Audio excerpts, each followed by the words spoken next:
2024 సార్వత్రిక ఎన్నికలు ముగిశాయి. అయితే ఆఖరి ఘట్టం ఎలక్షన్ కౌంటింగ్.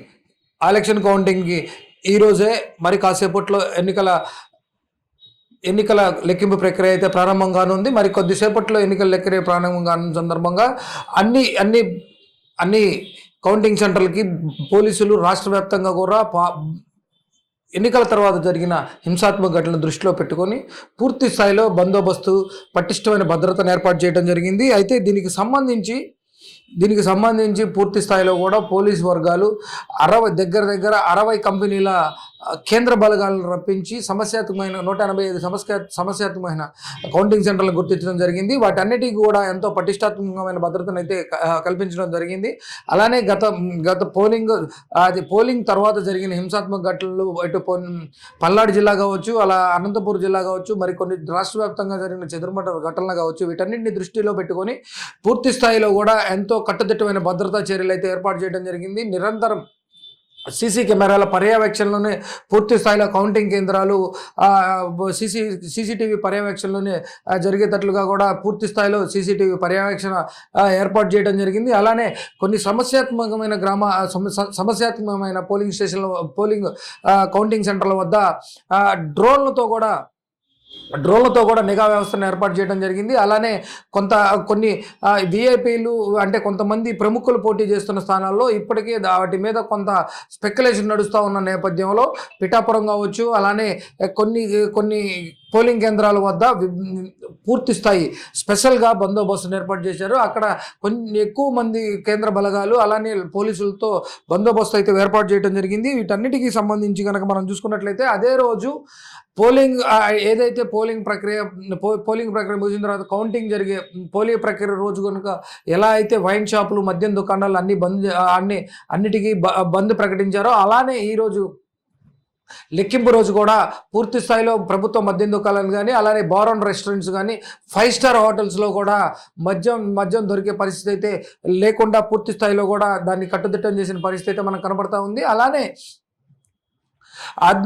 అంటే పోలింగ్ కౌంటింగ్ సెంటర్లకు వెళ్ళే విలేకరులకి వాళ్ళందరికీ కూడా ప్రత్యేకంగా ఒక పాసులు అయితే జారీ చేయడం జరిగింది. వారందరినీ అంటే ఏదైతే కౌంటింగ్ సరళిని ఆ ప్రక్రియని చిత్రీకరించేందుకు కూడా పర్మిషన్లు ఇవ్వడం జరిగిందని కూడా మనకి ఎన్నికల కమిషనర్ తెలియజేసిన పరిస్థితి అయితే ఉంది. అలానే ఇంకా అంటే పోలింగ్ ఏజెంట్లకి ఫోన్లు నిరాకరిస్తూ మొబైల్ ఫోన్లు నిషేధించడం జరిగింది. అలానే దానికి సంబంధించి పూర్తి స్థాయిలో కూడా ఒకవేళ పొరపాటున మొబైల్ ఫోన్ తీసుకొచ్చినా బయటే కౌంటింగ్ కేంద్రాలకు బయటే మొబైల్ ఫోన్లు పెట్టేసి రావాల్సిన పరిస్థితి అయితే ఉన్నట్లు మనకు తెలుస్తూ ఉంది. అలానే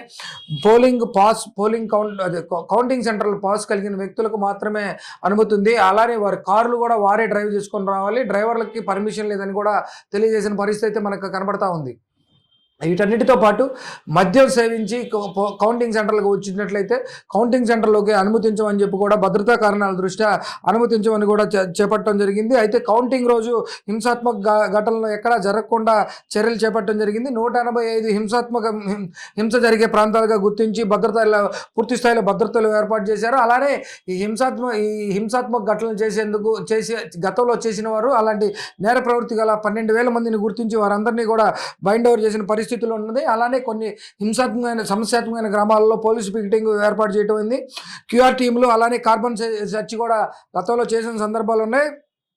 అయితే పోలింగ్ అయిపోయిన తర్వాత 1400 చోట్ల కార్బన్ సెర్చ్ చేసిన పరిస్థితి అయితే ఉన్నట్లుగా కూడా మనకి ఎన్నికల కమిషనర్ తెలియజేయడం జరిగింది. అయితే పెద్ద ఎత్తున పుకార్లు పెద్ద ఎత్తున పెట్టే అవకాశం ఉన్నందువల్ల దాన్ని ఎదుర్కొనేందుకు కూడా సోషల్ మీడియా, సామాజిక మాధ్యమాల మీద కూడా ఒక కన్ను అయితే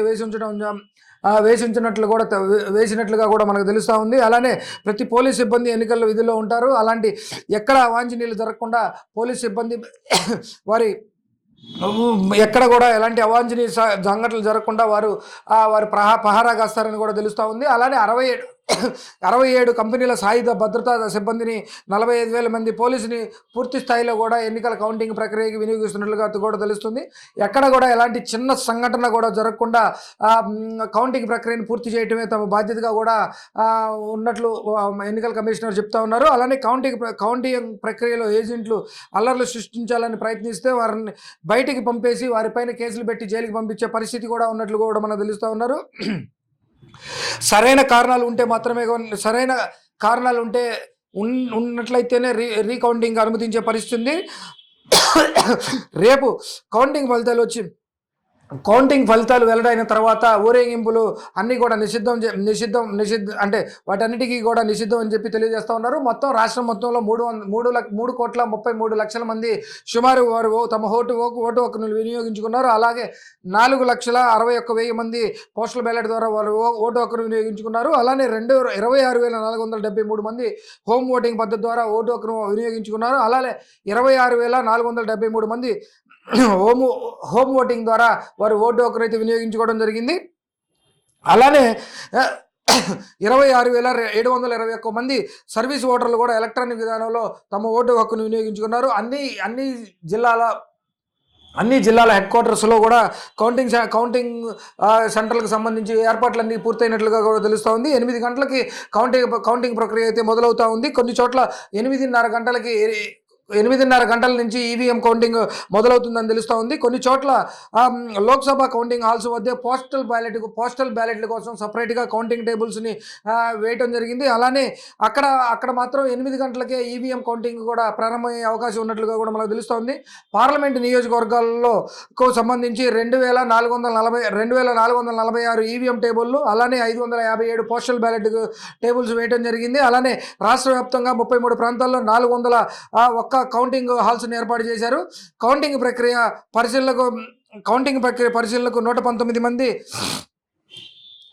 కౌంటింగ్ అబ్జర్వర్లను నియమించడం జరిగింది. అలానే ప్రతి టేబుల్కు కూడా ఒక మైక్రో అబ్జర్వర్ని నియమించడం జరిగింది. అమలాపురం పార్లమెంటుకి 27 రౌండ్లు ఉన్నట్లుగా కూడా 27 రౌండ్లు, దీనికి కొంచెం అధిక సమయం పట్టేటట్లుగా కూడా తెలుస్తూ ఉంది. దాదాపు 9 గంటల సమయము ఇది అమలాపురం నియోజకవర్గం ఫలితాలు రావడానికి 9 గంటల సమయం పట్టే అవకాశం ఉన్నట్లుగా కూడా మనకు తెలుస్తూ ఉంది. అలాగే రాజమండ్రి, నరసాపురం పార్లమెంట్ నియోజకవర్గాల్లో 13 రౌండ్లు మాత్రమే ఉన్నాయి.